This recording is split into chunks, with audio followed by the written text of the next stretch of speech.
Good evening. What a pleasure to be here in this beautiful space. Thanks to Donna and everybody. My name is Dr. Nnorman Rozental. I'm a psychiatrist and a researcher. And for 20 years, I was at the National Institute of Mental Health, where I was involved in describing seasonal affective disorder and developing light therapy as a treatment for it. And I can tell you that light therapy was regarded as pretty wacky when we first did it, and it's now mainstream.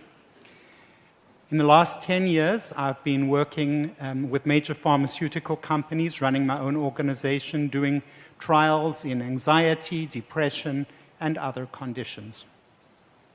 Now, you've heard the stories of Jerry Yellen and Dan Burks, and they're pretty amazing stories at that.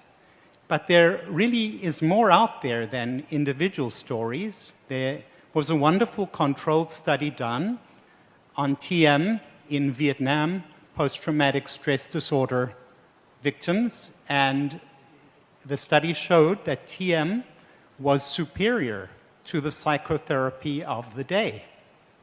And just recently, we conducted in our organization a study on 5 veterans of our new wars in Afghanistan and Iraq.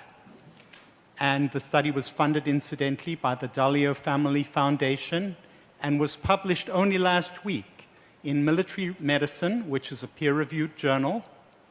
And speaking of peer-reviewed journals, you may be interested to know that there are now over 340 studies of TM and its benefits in health, mental and physical, that are out there in the literature.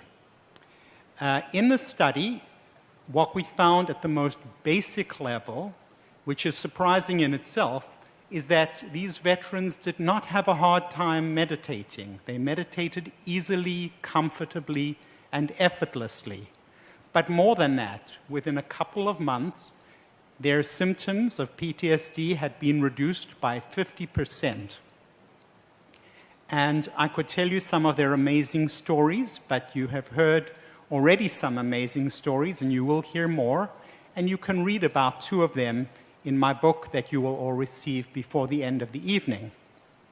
Now, to some extent, we could have anticipated that TM would be helpful to PTSD because a meta-analysis of 146 studies showed a major impact of TM on anxiety in general, and PTSD is, after all, one of the anxiety disorders. Now, like Donna, I want to connect the dots here this evening and try to help understand how can such a simple technique, this process which you sit down 20 minutes twice a day, comfortably and effortlessly, thinking your mantra, how can this simple, innocent, subtle technique have such an impact on this major illness or condition? Part of the clue lies in the stress response system, the fight or flight system. Normally, the stress response should be like a short story with a beginning, a middle, and an end, focused around a specific stress.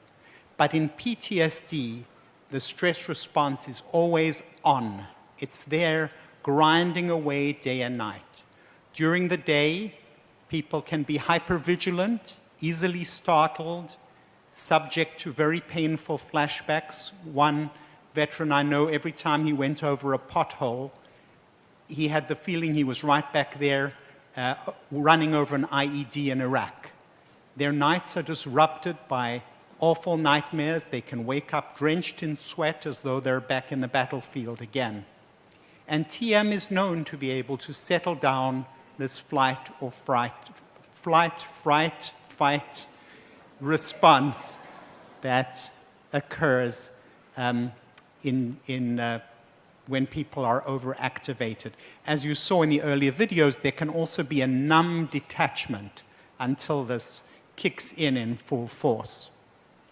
So we know now, as we've heard, and as many of you know, that PTSD is a huge problem. It affects 1 in 7 of our deployed Marines and soldiers from our recent wars. costs an enormous untold amount, and yet the VA is overwhelmed and doesn't have the resources to deal with it.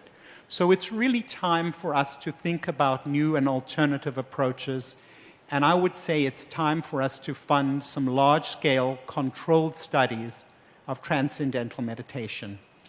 Now I'd like to show you just a few slides from a different condition which will illuminate, I believe, how TM might be able to really help us with PTSD.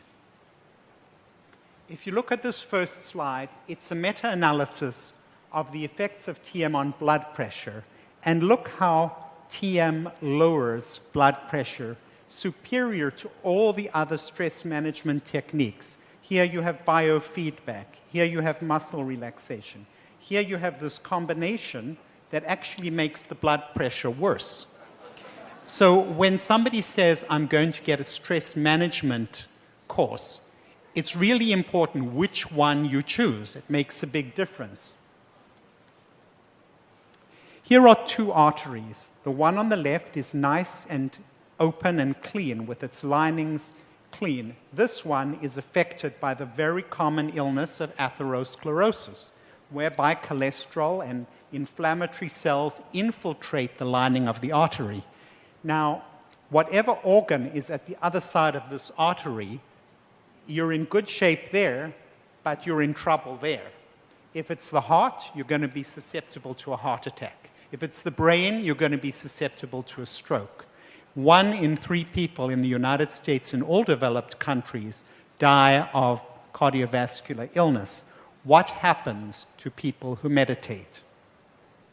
In this brilliant study by Robert Schneider and colleagues, you see that those who were randomized to the meditation condition in the blood pressure studies versus a health education control have a 25% lower mortality rate after an average of 8 years.